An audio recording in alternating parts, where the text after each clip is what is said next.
troviamo presso l'azienda agricola sperimentale Valle Vecchia di Veneto Agricoltura a Caorle, in provincia di Venezia, dove quest'oggi si tiene un incontro di conclusione del progetto europeo Interreg Italia-Slovenia Biodiversity, con al centro le api e il mondo delle api.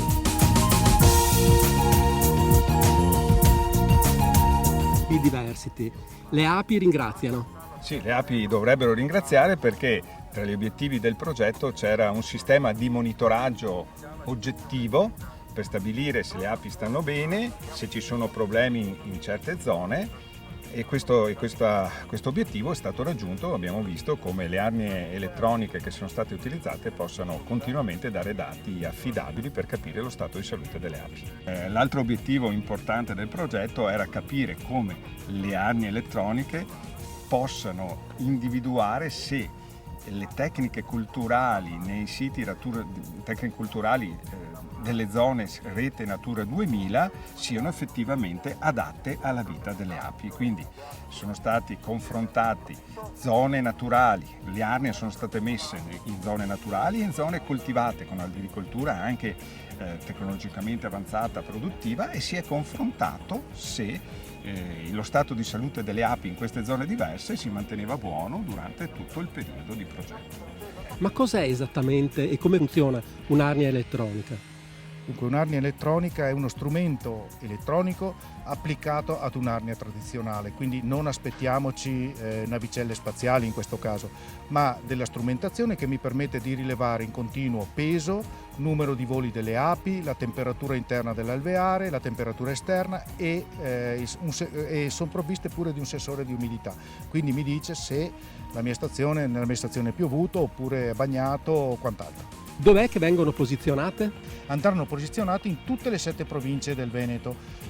Contiamo a regime di arrivare a circa 20 arnie elettroniche posizionate e suddivise per le 7 province del Veneto, quindi mediamente dalle 2-3 arnie elettroniche per ogni provincia.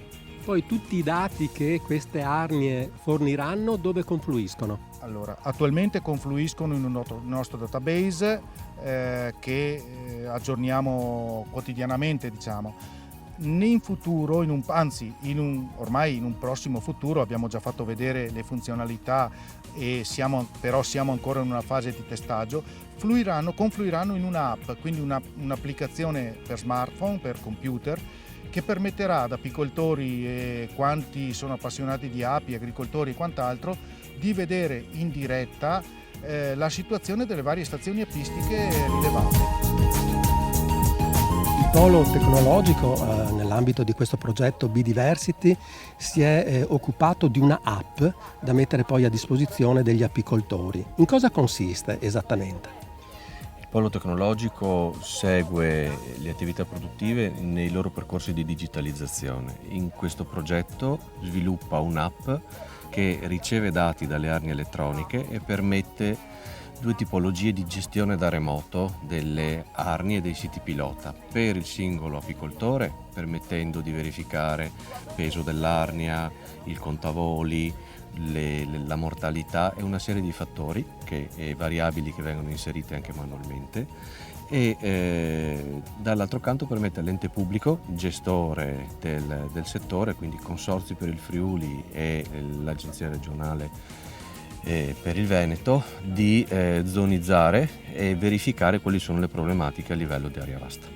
L'app fa un grosso sforzo nello standardizzare le metodologie di rilevamento del dato, quindi questo è il più grosso risultato che abbiamo. Quanto tempo servirà perché gli apicoltori possano utilizzare concretamente questa app? L'app è disponibile, stiamo facendo i test con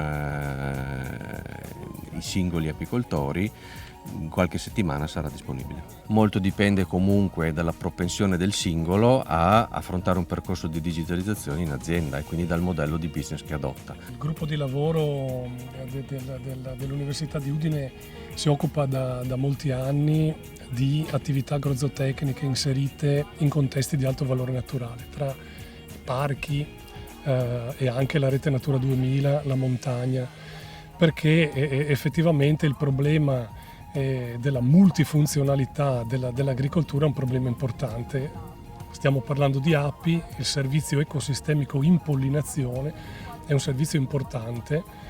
La biodiversità è importante per le api sono importanti per la biodiversità perché forniscono questo importante servizio. È del tutto evidente che l'Italia in particolare, ma anche in Europa, così i problemi dell'autosufficienza alimentare sono problemi importanti. Adesso c'è una guerra che li ha esasperati, ma diciamo che noi in Italia non arriviamo ad avere il 40% di autosufficienza sul grano tenero, siamo sotto il 50% per la carne.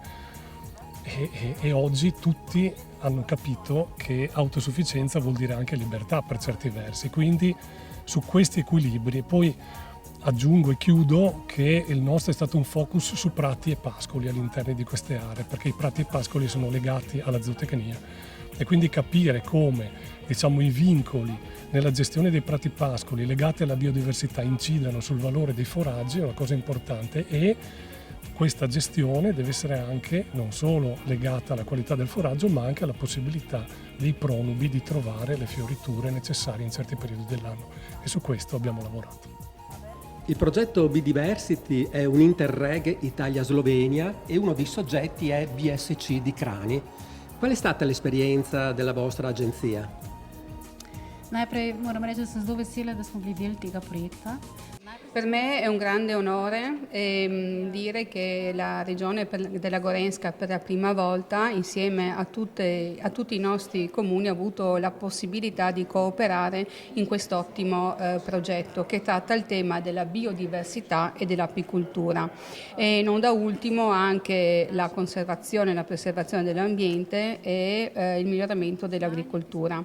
E con noi nell'ambito del progetto hanno collaborato, a parte i partner italiani, anche la facoltà di Ljubljana e infatti questo progetto punta proprio sulla conservazione della biodiversità, che credo sia un elemento fondamentale proprio nella vita attuale.